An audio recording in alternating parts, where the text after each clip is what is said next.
মহাপুৰুষ শ্ৰীমন্ত শংকৰদেৱ নাম ধৰ্ম সমাজৰ ৰঙিয়া জিলাৰ বেটনা আঞ্চলিকৰ পূব বামুণগাঁও শাখাৰ আতিথ্যত তিনিদিনীয়াকৈ আয়োজিত প্ৰমত্ত কেশৰী মহাপালনামৰ সফল সামৰণি।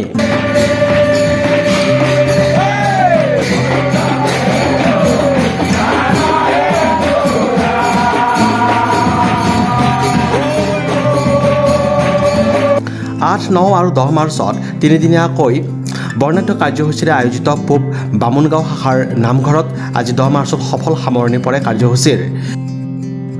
8 মাৰ্চত বেটনা আঞ্চলিকৰ প্ৰতিনিধি সভাৰে আৰম্ভ হয় কাৰ্যসূচীৰ। 9 মাৰ্চত প্ৰাত প্ৰসংগ, গুণমালা কীৰ্তন, সান্ধ্য প্ৰসংগ আদি কাৰ্যসূচী ৰূপায়িত কৰা হয়। এই উপলক্ষে সমগ্ৰ অঞ্চল হৰিনাম কীৰ্তনেৰে মুখৰিত হৈ পৰে।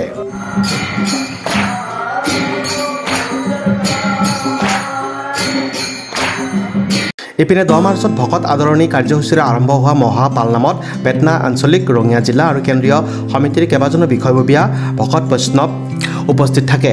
অন্তিম দিনা প্ৰমত্ত কেশৰী মহাপালনাম উপলক্ষে হৰিনামেৰে মুখৰিত হৈ পৰে সমগ্ৰ বেটনা অঞ্চল। বিয়লি 3 বজাত মহাপালনামৰ সামৰণি আৰু ভকত বিদায়ৰে অনুষ্ঠানৰ সামৰণি পৰে।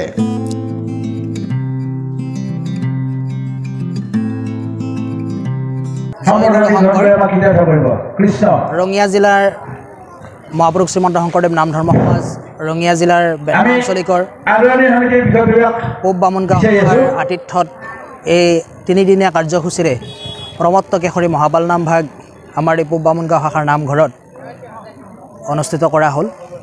যোৱা 24, 25, 26 ফাগুন, আজি 26 ফাগুন, 8, 9, 10 মাৰ্চ এই তিনিদিনীয়া কাৰ্যসূচী 8 তাৰিখৰ সন্ধিয়া বেটনা আঞ্চলিকৰ প্ৰতিনিধি সভাৰ জৰিয়তে আৰম্ভ হোৱা কাৰ্যসূচীৰ আজি এই মহাপালনামৰ সামৰণি পৰে।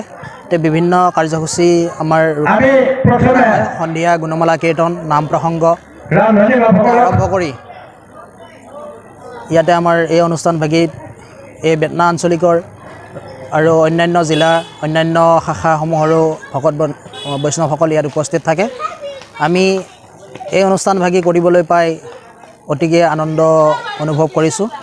এই অনুষ্ঠানভাগী আমাৰ পৰিচালনাৰ দায়িত্বত আছিলে আমাৰ উদযাপন সমিতিৰ সভাপতি হিচাপে শ্ৰী তজুৰাম ৰাজবংশী বাব, সম্পাদকীয় দায়িত্বত আছিলে শ্ৰী ধৰ্মেশ্বৰ ৰাজবংশী আৰু শ্ৰী ধ্ৰুৱজ্যোতি ৰাজবংশী।